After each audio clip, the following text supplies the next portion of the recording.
रास्ते में भक्त भजन गाते हुए चलते हैं, श्याम तेरे भक्त दीवाने जैसे गीत हवा में गूंजते हैं। जगह जगह पर लंगर लगे होते हैं, जहां स्थानीय लोग और स्वयंसेवी संस्थाएं श्रद्धा से भोजन, पानी और विश्राम की व्यवस्था करते हैं।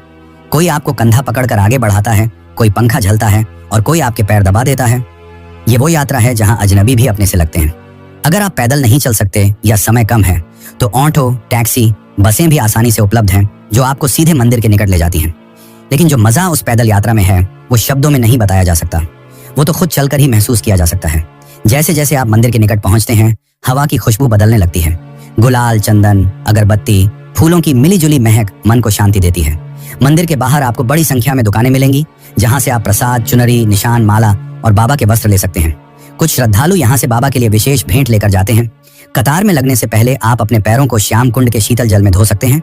मान्यता है कि यहाँ स्नान करने से आत्मा तक शुद्ध हो जाती है। फिर आती है वो घड़ी जिसका इंतजार आपने न जाने कितने दिनों से किया होता है, दर्शन की घड़ी।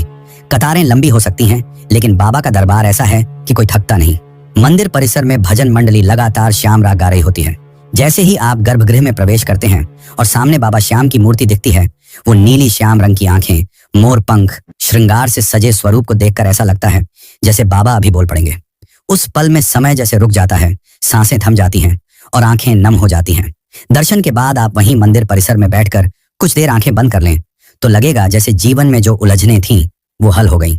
बाबा की कृपा सिर पर महसूस होने लगती है। मंदिर के पास ही आपको भव्य हवन कुंड मिलेगा जहां श्रद्धालु अपनी मनोकामनाओं की पूर्ति के लिए आहुति देते हैं। मंदिर के बाहर आपको प्याऊ, प्रसाद वितरण केंद्र और आराम के लिए साधु संतों की छांव में बैठने का भी अवसर मिलेगा। अब जब आप वापसी के लिए कदम बढ़ाते हैं तो मन भारी हो जाता है। लगता है काश थोड़ी देर और रुक सकते, पर बाबा का आशीर्वाद लेकर लौटना ही होता है। साथ में लेकर जाते हैं उस यात्रा की स्मृतियां, वो चांटिंग की गूंज, वो प्रसाद की मिठास, वो कुंड की ठंडक और बाबा के दर्शन की गर्माहट। ये यात्रा कोई सामान्य तीर्थ यात्रा नहीं, ये एक भावनात्मक पुनर्जन्म है। यहाँ आप कुछ छोड़कर नहीं जाते, आप कुछ लेकर नहीं जाते, आप खुद बदल कर लौटते हैं। और जब कोई आपसे पूछता है कि कैसा रहा खाटू श्याम जी का सफर, तो आप मुस्कुराकर कहते हैं, बाबा ने बुलाया था और सब कुछ बदल गया।